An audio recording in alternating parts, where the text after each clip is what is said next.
Ang Pilipinas Ngayon. Narito na ang pinakamainit na mga balita na nakalap sa bawat sulok ng bansa. Ihahatid sa bawat Pilipino saan man kayo sa mundo. Ang Pilipinas Ngayon. Pakinggan ang bawat kaganapan sa bawat lalawigan. Ito ang Pilipinas Ngayon.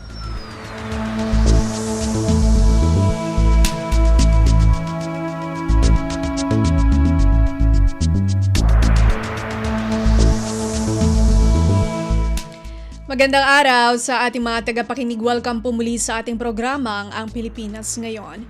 Napapakinggan po ninyo saan man bahagi ng mundo sa pamamagitan ng ating hipilang radyo, Pilipinas World Service ng Presidential Broadcast Service. Napapakinggan po tayo sa mga sumusunod na shortwave frequencies sa 9.960 MHz, 12.120 MHz, 15.190 MHz at sa ating official Facebook page, Radyo Pilipinas World Service. Ito po si Bea Gaza. Samahan po ninyo ako sa kabuuan ng ating programa ngayong araw. Kapapalooban po ng mga mahalagang balita mula dito sa ating bansa, kasama na ang mga ulat mula sa iba't ibang rehiyon ng Pilipinas. Antabayanan po at sa inyo na sa ilang sandali ang kabuuan ng ating programang Ang Pilipinas Ngayon. Mga kaganapan sa Kamaynilaan at mga kalapit na lalawigan dito sa Ang Pilipinas Ngayon.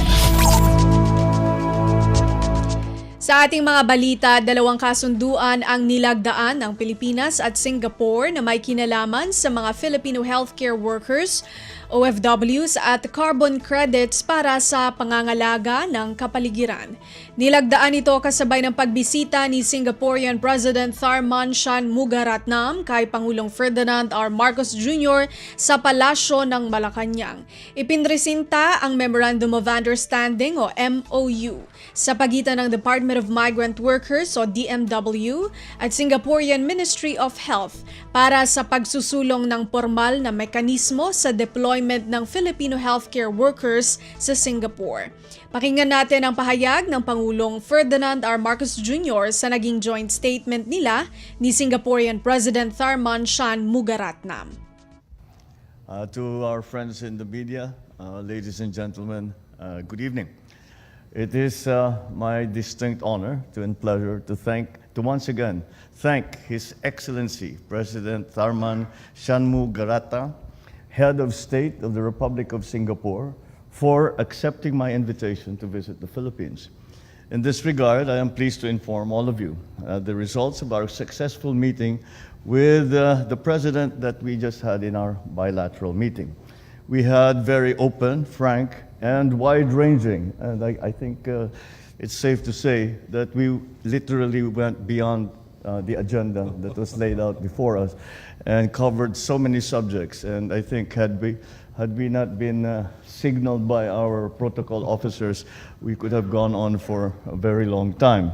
But that is indicative of the state of Philippines-Singapore bilateral cooperation.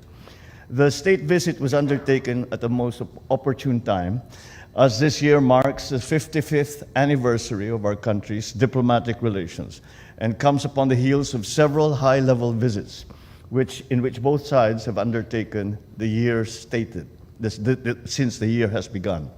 Our bilateral relations have come a long way and have undergone immense transformation since they were established over 5 decades ago. Our meeting today was an opportunity to reaffirm and review our bonds of friendship and see how we can build upon them further. The ties that bind us go beyond geography and are based on our strong people-to-people connection. This has given rise to the strong multifaceted relationship which we enjoy today. As we have discussed before, Singapore continues to be an essential trade and investment partner of the Philippines, with Singapore businesses venturing into a wide sector of industries in the Philippines, ranging from the hospital industry to the renewable energy sector.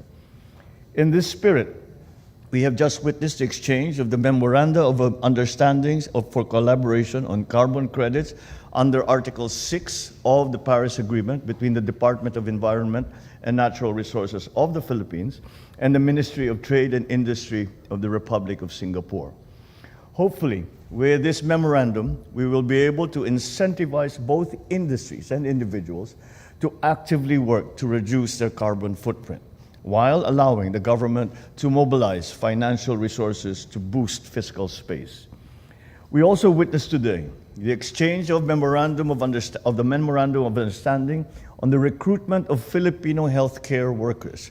Our ministries have worked hard on this MOU in order to ensure that a balance is achieved between the needs of the healthcare sector of both countries, as well as the need for personal development and growth of our healthcare workers. Through this MOU, we express our confidence in Singapore's legal and judicial system, which will ensure that the rights, welfare, and well-being of our kababayan OFWs will be protected as they pursue their careers in Singapore. In addition to the MOU stated above, another MOU on health cooperation is presently being negotiated by our health ministries so that when the contracts of our OFWs are nearing completion, they will be able to reintegrate into the Philippine economy with ease. There will also be the planned signing of MOUs by Philippine local government units and their Singapore private sector partners, a collaboration of a Philippine national government agency and the Singaporean private sector, and the business-to-business agreement. Aside from bilateral issues, we also discussed regional issues of mutual interest. As geographical neighbors in Southeast Asia, the South China Sea, West Philippine Sea holds great importance to both our countries. So we look forward to the opportunity to reaffirm our commitment to maintain and to promote peace, security, and stability in the region, as well as our strong support for the peaceful resolution of any such disputes.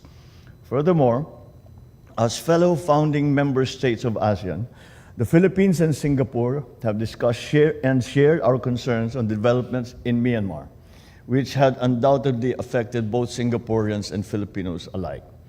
We have continued to speak on this in all the ASEAN fora, and we have all come to the consensus that a peaceful solution, as prescribed under ASEAN's 5-point consensus, is more urgent now than ever before. To this end, I thank President Tharman and his wife, Mrs. Jane Itogi, for taking the time to come to the Philippines and wish to express my heartfelt appreciation for this meaningful and timely visit. Thank you very much.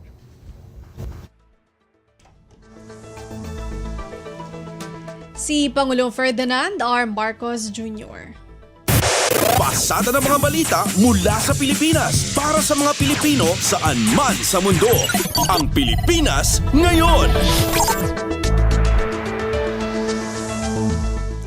Inilipat ni Pangulong Ferdinand R. Marcos Jr. ang Ninoy Aquino Day sa August 23, 2024 mula sa August 21. Layunin dito ni Pangulong Marcos na magkaroon ng mas mahabang weekend ang mga Pilipino para isulong ang turismo sa bansa.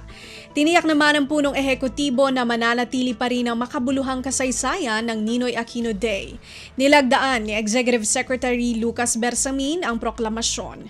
Samantala, inatasan ni Pangulong Marcos ang Department of Labor and Employment o DOLE kaugnay sa kaukulang circular na dapat ipatupad ang proklamasyon sa pribadong sektor. Pasada ng mga balita mula sa Pilipinas para sa mga Pilipino saan man sa mundo. Ang Pilipinas Ngayon. Plano ng Department of Agriculture o DA na magkaroon ng loan program para makatulong sa mga magsasaka na makabili ng kanilang pangangailangan sa pagsasaka. Ayon kay Agriculture Secretary Francisco Chu Laurel, balak nilang itatag ang Agri-Puhunan at Pantawid Program na pautang na may mababang interes para sa mga magsasaka. Sabi ni Chu Laurel, sa ganitong programa makakapag-focus at mapapalakas pa ng mga magsasaka ang kanilang produksyon. Para yung iisipin na lang ng farmer ay magtanim at alagaan yung tanim at to maximize production. Hindi na niya iisipin saan siya uutang, paano siya magkakapera para pambili nito, pambili niyan. Si Agriculture Secretary Francisco Chu Laurel. Kumpleto, detalyadong balitaan, di papahuli sa mahahalagang kaganapan. Kamustahin ang inang bayan, ang Pilipinas ngayon.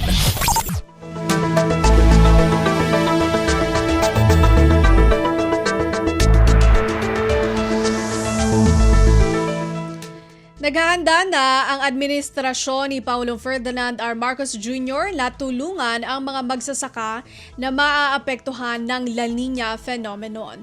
Ayon kay Agriculture Secretary Francisco Chu Laurel, pinapalakas na ng gobyerno ang kakayahan ng Philippine Crop Insurance Corporation na protektahan ang mga tanim ng mga magsasaka na posibleng tamaan ng kalamidad.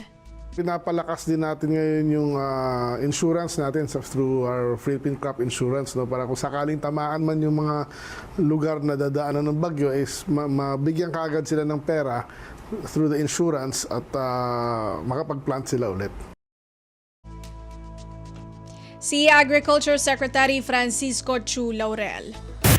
Pasada ng mga balita mula sa Pilipinas para sa mga Pilipino saan man sa mundo. Ang Pilipinas ngayon. Target ng Department of Agriculture na masimulan na ang pagbabakuna laban sa African Swine Fever o ASF sa Martes ng susunod na linggo. Batid na 8 munisipalidad sa Batangas ang nagdeklara ng state of calamity dahil sa ASF.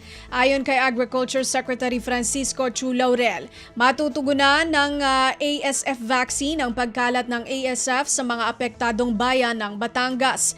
Tiniyak naman ni Laurel sa publiko na ginagawa ng kagawaran ng lahat para makontrol ang pagkalat ng ASF. It's not that alarming because the vaccine is on the way. So hopefully makontain natin to. But of course, it will not be easy, no? But we will do our best. Si Agriculture Secretary Francisco Chu Laurel. Kumpleto, detalyadong balitaan, di papahuli sa mahahalagang kaganapan. Kamustahin ang inang bayan, ang Pilipinas ngayon. Magbubukas ang Department of Agriculture ng Kadiwa franchising para sa pribadong sektor o mga kooperatiba para marami pang outlet ang maitayo sa mga susunod na taon. Ayon kay Agriculture Secretary Francisco Chu Laurel Jr., target ng DA ang 800 hanggang 1,000 Kadiwa stores sa susunod na 4 na taon. Sa ngayon, 230 Kadiwa sites ang may operasyon sa buong bansa. We will allow private sector operators or cooperatives to use the Kadiwa name in selected sites as long as they abide by the rules and guidelines or policies of DA. At importante, nandyan yung mga Kadiwa at magbenta ng sa tamang o reasonabling halaga. Si Agriculture Secretary Francisco Chu Laurel. Kumpleto, detalyadong balitaan, di papahuli sa mahahalagang kaganapan. Kamustahin ang inang bayan, ang Pilipinas ngayon.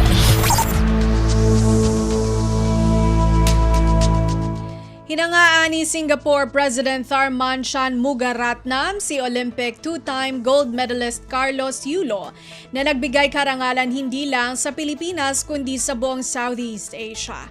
Ayon kay President Shanmugaratnam, si Yulo lang ang taga-Southeast Asia na nakasungkit ng 2 gintong medalya. Anya dahil dito, hindi lang ito naging tagumpay ng Pilipinas, pati na rin ng buong ASEAN nations. Sabi ni Shanmugaratnam, nagpamalas ng kakaibang galing ang mga Pilipinong atleta sa katatapos lamang na 2024 Paris Olympics. Mr. Yulo's 2 goals is the only athlete from Southeast Asia, from an ASEAN nation, who's had 2 Olympic golds ever in any sport. So it's a real milestone. It's a real milestone for all of us. I mean, we share in a bit of the reflected glory of, of the Philippines. Si Singaporean President Tharman Shanmugaratnam. Kumpleto, detalyadong balitaan, di papahuli sa mahahalagang kaganapan. Kamustahin ang inang bayan, ang Pilipinas ngayon.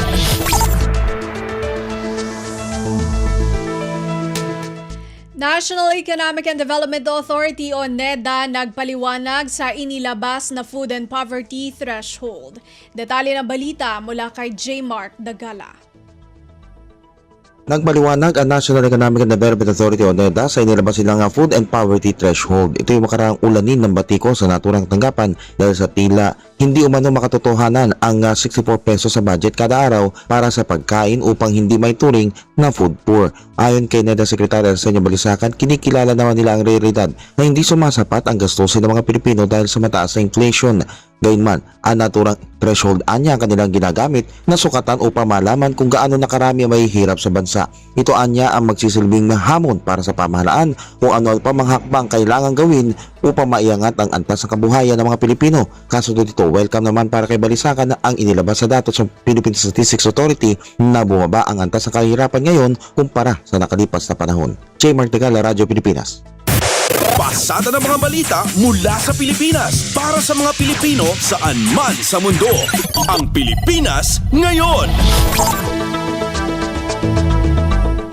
Personal remittance mula sa mga overseas Filipino umakyat sa 3.21 billion US dollars sa buwan ng June 2024. Si Melanie Valdez Reyes sa report. Umakyat ng 3.21 billion US dollars ang personal remittance mula sa mga overseas Filipinos para sa buwan ng June 2024. Mas mataas ito ng 2.5% kumpara noong June 2023 na nasa 13.13 billion US dollars. Nagdala ito sa cumulative remittances mula January to June 2024 ng 18.10 billion US dollars o katumbas ng umaabot sa 1 trillion pesos. Ayon sa BSP, ito ay dahil sa mas mataas na remittances na ipinadadala ng land-based workers na may kontrata ng 1 taon at mahigit at sea and land-based workers na may work contract ng hindi hihigit ng 1 taon. Ang mataas na pagtaas sa cash remittances ay mula United States, Saudi Arabia at Singapore. Melanie Valdez Reyes para sa Radyo Pilipinas. Kumpleto, detalyadong balitaan, di papahuli sa mahahalagang kaganapan. Kamustahin ang inang bayan, ang Pilipinas Ngayon.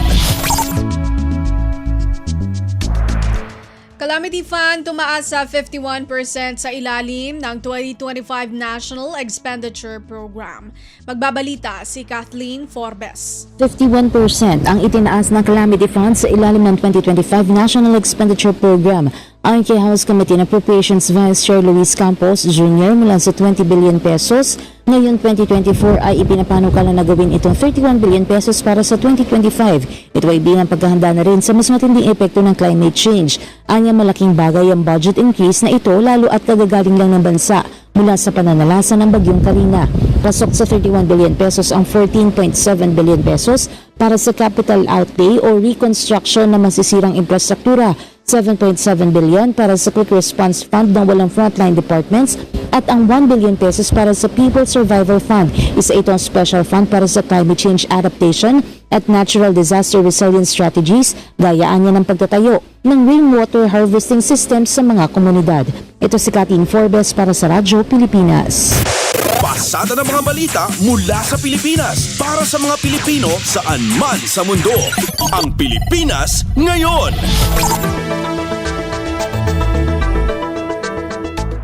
Panukala para sa pag-digitalize ng gobyerno umusad na sa mataas na kapulungan. Narito si Nympha Asuncion. Umusad na sa mataas na kapulungan ang panukalang pag-digitalize ng operasyon ng gobyerno matapos maihain ang committee report ng e-governance bill sa Senado sa pangunguna ni Senate Committee on Science and Technology Chairman Senador Alan Peter Cayetano. Sa ilalim ng panukalang batas, inaatasan ng DICT na bumuo at i-update kada 3 taon ang isang e-government master plan na magsisilbing blueprint sa pagbuo ng mga kakailanganin para sa pag-digitalize ng gobyerno.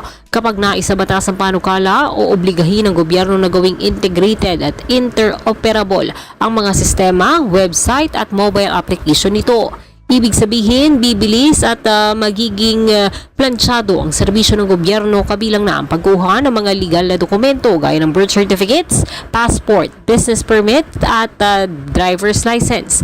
Magkakaroon din ng online public service portal kung saan maaaring humingi ang kahit sino Pilipino ng iba't ibang impormasyon, magpagabay tungkol sa frontline service ng gobyerno at magpadala ng mga reklamo at komento Bukod dito, bubuo rin ng isang electronic payment system kung saan papadaanin ang lahat ng ayuda at bayarin sa gobyerno. Ito sining Asuncion para sa Radyo Pilipinas. Kumpleto, detalyadong balitaan, di papahuli sa mahahalagang kaganapan. Kamustahin ang inang bayan, ang Pilipinas ngayon. Permit to campaign ng New People's Army o NPA hindi na magiging issue para sa mga kandidato sa darating na halalan sa 2025. Ang ulat mula kay Leo Sarne. Hindi na magiging issue para sa mga kandidato sa darating na halalan sa 2025 ang permit to campaign ng New People's Army o NPA. Ito ang paniniwala ni National Security Advisor Secretary Eduardo Año matapos niyang ianunsyo na bumaba na sa 5 ang bilang ng napahinang guerrilla front ng NPA mula sa dating natitirang 7. Paliwanag ng kalihim, minimal na lang ngayon ang presensya ng NPA sa pagkakabuwag ng lahat ng political military spectrum capabilities ng armadong sangay ng Communist Party of the Philippines o CPP. Ang pahayag ni Secretary Año ay sinigundahan naman ni National Task Force to End the Local Communist Armed Conflict o NTF-ELCAC Executive Director Undersecretary Ernesto Torres Jr. na nagsabing humina ng impluensya sa eleksyon ng CPP-NPA sa ilang kritikal na lugar. Ginawa ng 2 opisyal ang kanilang mga pahayag sa isang pagtitipon kasama ang media executives sa Seda Vertis North sa Quezon City noong Martes. Ito si Leo Sarne para sa Radyo Pilipinas. Kumpleto, detalyadong balitaan, di papahuli sa mahahalagang kaganapan. Kamustahin ang inang bayan, ang Pilipinas ngayon. Yan po ang ating nakalap na mga national news. Samantala, narito naman po ang mga balita mula sa ating mga kasamahan sa iba't ibang mga reyon dito sa ating bansa para sa ating regional news ngayong araw na ito. Balita mula sa lalawigan sa bawat rehiyon ng ating bayan. Dito sa Ang Pilipinas Ngayon.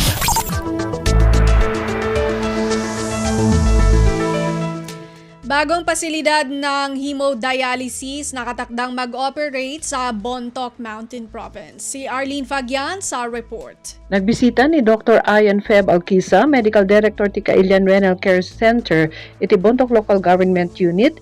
Dito'y Bontoc Mountain Province tapno aramidin dati may sa akatulagan para ti hemodialysis facility.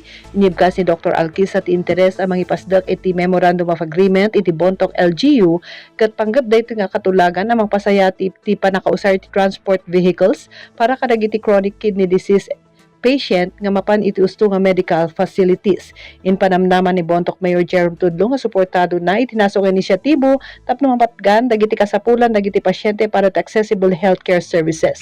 In panagatgatpay ni Tudlong iti kinapatag iti panagatinulong iti local government unit ken healthcare providers para iti daytoy medical attention. Iti baro nga hemodialysis facility kat manamnamang operational into no maudi alawas iti bulan iti Setyembre ita atawon.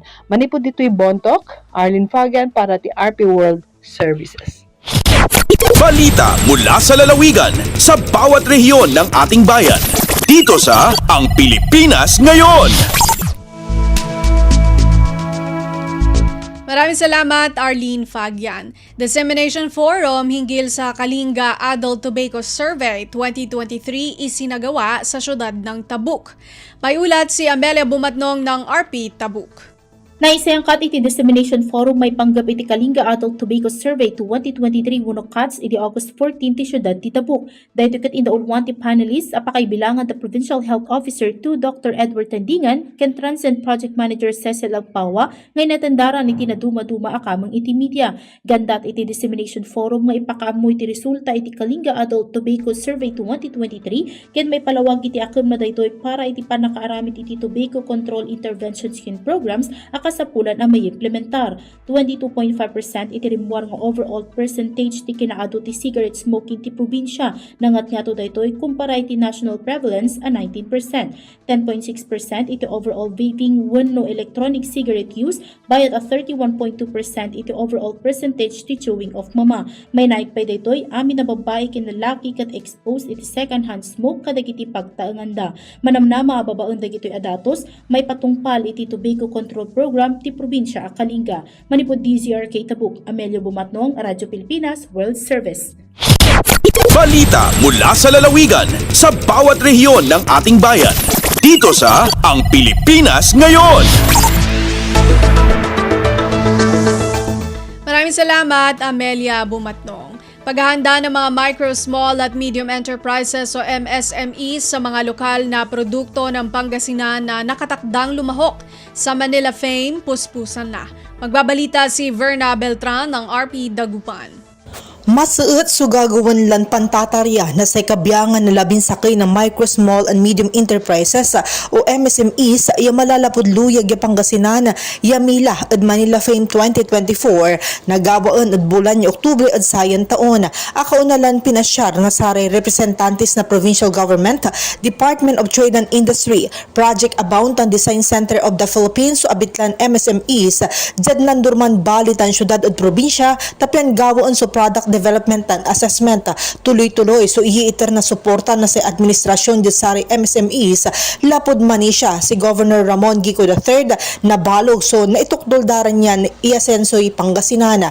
Nung nanunutan unaan lan bimida so pigaran produktoy Pangasinan at sang kaunaanan niya impila tuya at international exhibit at panamaglay na Manila Fame na ginawad World Trade Center at Pasay City ng imbunagya taon October 19 hanggang 21, 2023. Malalapod Radyo Pilipinas Dagupan, siya si Verna Beltran para Radyo Pilipinas World Service. Balita mula sa lalawigan sa bawat rehiyon ng ating bayan. Dito sa Ang Pilipinas Ngayon. Maraming salamat, Verna Beltran. Roundtable discussion on the power situation in Palawan naging makabuluhan. Si Miriam Basig ng RP Palawan sa balita. Naging mikwenta ang imbuat nga roundtable discussion sa power situation sa Palawan Campo on August 15, 2024 nga insulong ang gobyerno ang probinsya ang Palawan. Sobra sa ing sasarigan nga magapasakop ang ag-atender sa aktibidad nga diyang nga ag-alin sa iba-ibang mga sektor katabi ang mga kinatawan alin sa lokal na gobyerno ang probinsya. Sa entrada ang mga tultulanan ingkon ni Gobernador Dennis Socrates nga ing tangwaan da ang brotan nga dya para matawan itamang forum ang mga arampangan sa elektrisidad sa Palawan ig magkatiner inputs para makabuo mga tamang pagpaagi ig mga lay. Katuyuan da ang roundtable discussions nga dya nga mas mapabaskeg ang mga mekanismong pang-institusyonal ig mapataas ang direksyon ni ang elektrisidad sa Palawan, malaman ang mga isyu ig mga problema ig kung pasamuro matatawan kasulbaran ang mga dya katabi denda ang mapabaskeg ang pagtarabingan sa power sector. Si Department of Energy Undersecretary Rowena Cristina Guevara ang agtaw ikinol address nga agrepresentar kay Secretary Rafael Lotilla nga agkon nga ang Palawan ay pwedeng mahimong modelo para sa sustainable energy development bakal lamang sa nasyon kundi pati renda sa enterong rehiyon ng Asia. Agtaw tanara pagayat sa mga ag-atender nga kung dadi ay lampas pa lamang 70% ang ag-katiner padaki sa Palawan, dapat makunta na nga sa dagong 2027 ay magabot 93% rin dya nga base ra sa mga power sector ay kayang abuton. Makunta na pa matama ang mga oportunidad sa renewable energy sa Palawan pariyo ang may 10 nuclear reactors, energy storage systems, ig iba pa animan agalam tanang sa dagong 2027 ay medyandang 30% sa mga dya ang mapapakinabangan ang mga Palawenyo. Mula sa Puerto Princesa, Palawan, ako si Miriam Tejada Basig para sa Radyo Pilipinas World Service. Balita mula sa lalawigan sa bawat rehiyon ng ating bayan. Dito sa Ang Pilipinas Ngayon. Maraming salamat, Miriam Basig. Export opportunities sa seminar na isinagawa ng Exports Marketing Bureau ng Department of Trade and Industry o EMB-DTI, dinaluhan ng mga MSMEs mula sa lalawigan ng Northern Samar. Narito si Charmaine Perito ng RP Calbayog. Sa pag-organisa sa Exports Marketing Bureau EMB sa Department of Trade and Industry DTI, naging manilampusan ang ginumarang event usapang exports, export opportunities and trends for Region 8, gagin partisiparan sa micro, small and medium enterprises MSMEs tikang sa probinsya sa Northern Samar. ang nasabing event parte sa 2024 usapang export series ilarom sa Philippine Export Competitiveness Program PECP sa DTI-EMB. Pinaagi sa aktibidad, ginaaghat ang mga MSMEs nga maging Philippine exporters ngan gamiton ang nahibaruan og suporta nga nakuha sa event. Sa pagtutok sa digitalization ug innovation, makakag-navigate ang lokal nga mga negosyo sa pagkakomplikado sa international trade ug suliton ang bagong oportunidad para sa pag-uswag. Tikang sa Radyo Pilipinas Kalbayog, Charmaine Perito para sa Radyo Pilipinas World Service. Balita mula sa lalawigan sa bawat rehiyon ng ating bayan. Dito sa Ang Pilipinas Ngayon.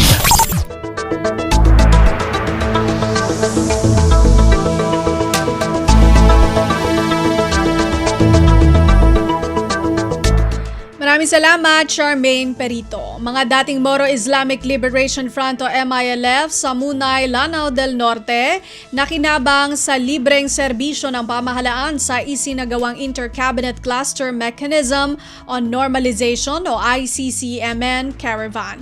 Si Sharif Timhar ng RP Iligan. Nakabenepisyo sa libreng serbisyo nga gihatag sa nagkalain-laing ahensya sa gobyerno ang mga kanhimang gugubat sa Moro Islamic Liberation Front o MILF ug ilang mga pamilya atol sa gipaygayon nga Inter-Cabinet Cluster Mechanism on Normalization Caravan nitong Huwebes August 15 sa Camp Bilal, Munay, Lanao del Norte. Naglakip sa caravan ang nagkalain-laing serbisyong medikal, amnesty application, PhilHealth, birth national ID registration, pangatag sa mga liso sa kahoy ug uban pa.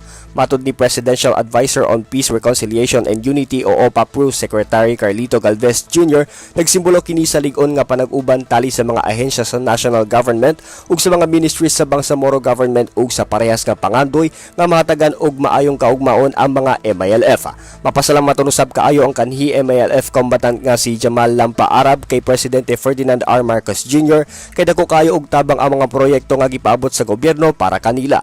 Ibangunan kini sa OPA-PRU nga nagtumong sa pagsulbad sa mga nagunang issue nga giatubang sa mga MILF sa pinakamaayong paagi. Gikan sa Radyo Pilipinas Iligan, kini Sharif Timhar alang sa Radyo Pilipinas World Service. Balita mula sa lalawigan sa bawat rehiyon ng ating bayan. Dito sa Ang Pilipinas Ngayon. Maraming salamat, Sharif Timhar mula sa RP Iligan. Provincial Peace and Development Operations Center ng Surigao del Sur pinasinayaan sa pangunguna ni OPA-PRU Senior Under Secretary Isidro Purisima. Magbabalita si Nerissa Espinosa ng RP Tandag. Formal nga ginagurahan kagahapon adlaw Agosto 15, 2024 ang Provincial Peace and Development Operations Center nga gitawag og Hamugaway Center sa Surigao del Sur kundi gipangunahan kini ni Office of the Presidential Advisor on Peace, Reconciliation and Unity o OPA-PRO Senior Undersecretary Isidro Purisima kauban si Governor Alexander Pimentel ug uban pang mga opisyales sa lalawigan.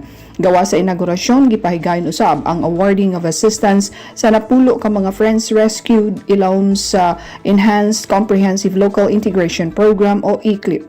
Mapasigarbuhong gipamahayag ni Undersecretary Purisima nga dako ang kalahian sa sitwasyong seguridad dinhi sa probinsya nga nagpakita nga haduol na nga matapos ang problema sa insurhensya sa nasod tungod na usab sa padayon nga pag-surrender sa mga rebelde o pagtabang kanila sa gobyerno. Gikan sa RP Tandag, kini si Nerissa Espinosa alang sa Radyo Pilipinas World Service. Balita mula sa lalawigan sa bawat rehiyon ng ating bayan. Dito sa Ang Pilipinas Ngayon. Maraming salamat, Nerissa Espinosa. Advocacy campaign at revalidation sa mga ruta sa Sulu isinagawa ng Bangsamoro Land Transportation and Franchising Regulatory Board o LTFRB. Narito ang ulat ni Eloiza Mohamad ng RP Holo. Suno-suno pa karadyaan impya ang sindeng nga Bangsamoro Land Transportation Franchising and Regulatory Board at BLTFRB rin Yalupa Sud. Habay tayo BLTFRB Regional Director Joe Byra Tandalong, hamuna-muna adlaw sin sila sa iyaw na paon sin sila in advocacy campaign ha mga public utility vehicle operator driver in tungod na suway pagpapanaw nila si mga atulan biya sin no smoking, paggabutang tampat ang mga PWD iwan trash can. Kaya sunan inisim pag-urul isa pa mga terminal bang on the Juko facility biya na CR. Bunal ahitan dalong in masikulang kapusi mga public terminal hadaira hulo hangkan masi iya abi-abi sinupis in local government unit in maparagbusin mga ini. Napaon da isab nila in revalidation ng mga existing iban proposed routes habinay bayan. Hakahin na po sa nadlaw sin paggawi sinupis pabinay bayan napaon nila in stakeholders conference hasulu area coordinating center Sumadja Hall, Barangay Bangkal, Patikul, Sulu. Dengha RP Hulo, Eloisa Muhammad para Radyo Pilipinas World Service. Balita mula sa lalawigan sa bawat rehiyon ng ating bayan. Dito sa Ang Pilipinas Ngayon.